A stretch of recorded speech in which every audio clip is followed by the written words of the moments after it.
Well, Carl, good morning, and on Great. behalf of the Bangalore 10K 2014, I'm delighted to welcome you to Bangalore and India. What are your first impressions of this fantastic city?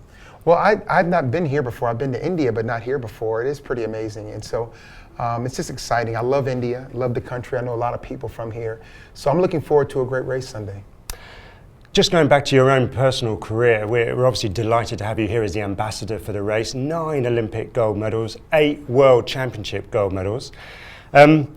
What sort of tips and advice can you give these guys that are going to run 10K, the fun run on Sunday, in all of this heat and at altitude as well? I think it's about 800-900 meters here. Yeah, well, the big thing is hydrate, because it is warm, and a lot of the runners are used to it. But a lot of the people that just getting out running, it's difficult for them. But I think that if you just go out and have fun, don't go out too fast, don't get too excited at the beginning of the race, I think they'll be okay. And again, with your own career and the way that it spanned 5 Olympic Games and the 65 consecutive victories, I believe, in the long jump, what sort of focus do you think these guys need to have in the second half of their 10K race? Well, the one thing, it's funny, because I ran for the Santa Monica Track Club, and we had a lot of good distance runners, and I used to always ask them, what do you guys think in your races? And it's really run your race, run it even. And so the second half is just try to run the race even and keep the pace going. Because so oftentimes, you know, the professional runners can surge and go back and forth, but most of the other people need to just try to keep it methodical and just keep it going mile after mile and just focus on the finish line.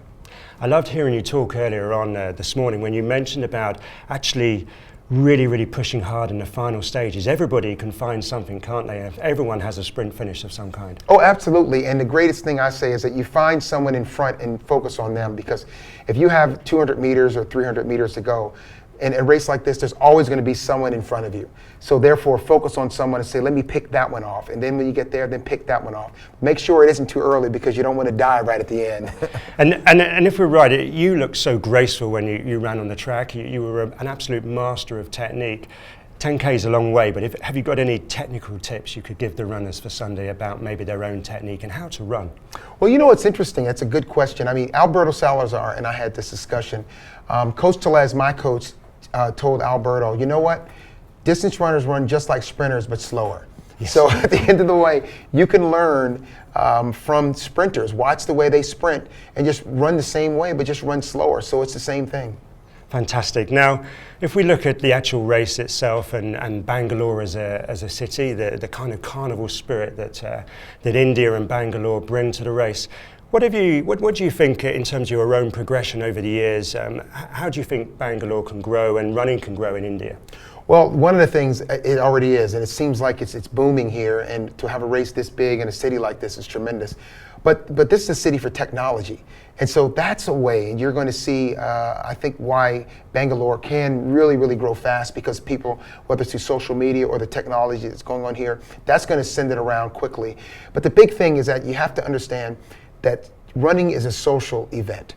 And a race like this is social. Some people are going in there trying to win the race, but most people are just trying to finish the race. So, and along the way, they're talking to someone, they're meeting new friends, and they're encouraging others, and they'll have people on the sideline throwing water. That's what this race is about, and that's what's going to make it grow more. Bringing the family in. If they're not running, get them a part of it. Have them yell for you, have them send water for you, have them do anything. Now you're still a very fit and healthy man. What are the health messages that running and athletics can bring to a nation and to yourselves? Well, the greatest thing is to keep moving.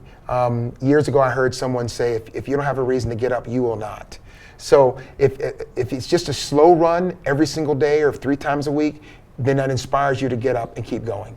Do you think that being fit and healthy with nutrition, with the way you train, also has an impact on the way you're able to work and interact with your family and your own personal energy levels during the day? Well, you know what? I'm 52 now, and that being a great question, because quality of life is what it is. I feel great. You know, I always said, oh my gosh, 50, but I feel like I did when I was 40s and 30s. So if you stay in shape, watch your diet, and there's a lot of good things in the Indian diet, because I love Indian food. So there are a lot of good things in their diet here. And if you do stay healthy, it makes it worth living longer, because the bottom line, it's when you get older, if you don't feel good, then it's not worth being here. And I know so many people that are so virile and they're so excited and they're so energetic. I even work out with someone who's 75. Wow. So she is great shape, she's happy, she's vibrant, and anyone can be that way if you just think of your body as a temple. Are you coaching and mentoring athletes yourself back in the States these days? Yes, I am. I mean, part of the thing that I do is I'm a coach at the University of Houston. Leroy Burrell now is the head coach there. Floyd Hurd, my teammate, he's the coach. And Kyle Tellez, who is my coach's son, we all work together. And it's an exciting thing for me. It just gives me an energy that I didn't know that I have right now. And not only working with the kids on the track, but also help mentoring them as young people. Fantastic. And aside from your athletics, you're also a United Nations ambassador. Yes, I'm a UN ambassador. Tell us about that and how that keeps you busy. Well, it keeps me busy, and not only just traveling, obviously going to different countries, meeting presidents. I mean, what am I doing sitting down with presidents around the country and around the world? But that and going to the UN and giving speeches, but just understanding the difficulties that we have in our world. Because I focus on the Food and Agricultural Organization. So therefore, we're about food security.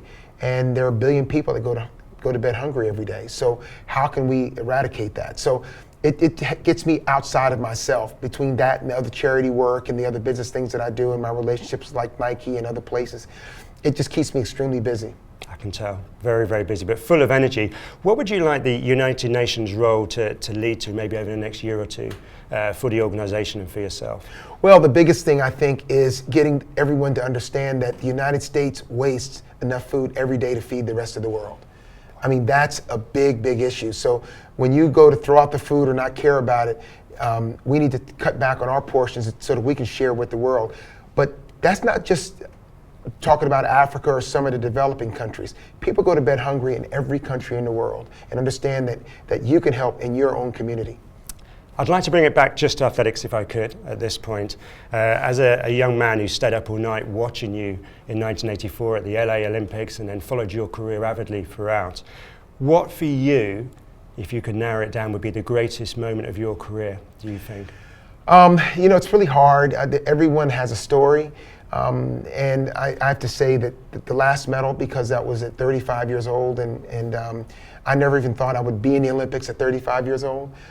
But the first medal is big because you can't win any if you don't win the first. So it's just hard to bring it down to, but I would say probably the last one if I had to really, really narrow one down, because I never would have thought I would have even been competing then.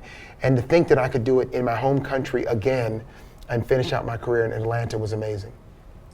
One final question. What would be your message to everybody who's running this weekend and is maybe inspired by what they see and from hearing you to go out the door and maybe start running?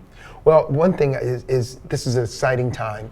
We're going to look back 20, 30, 40, or 50 years from now and say, remember when running really got started in India? Remember that Bangalore race in 2014 when there were 25,000 and a few years before? Then there may be 50,000. The whole country may be running then.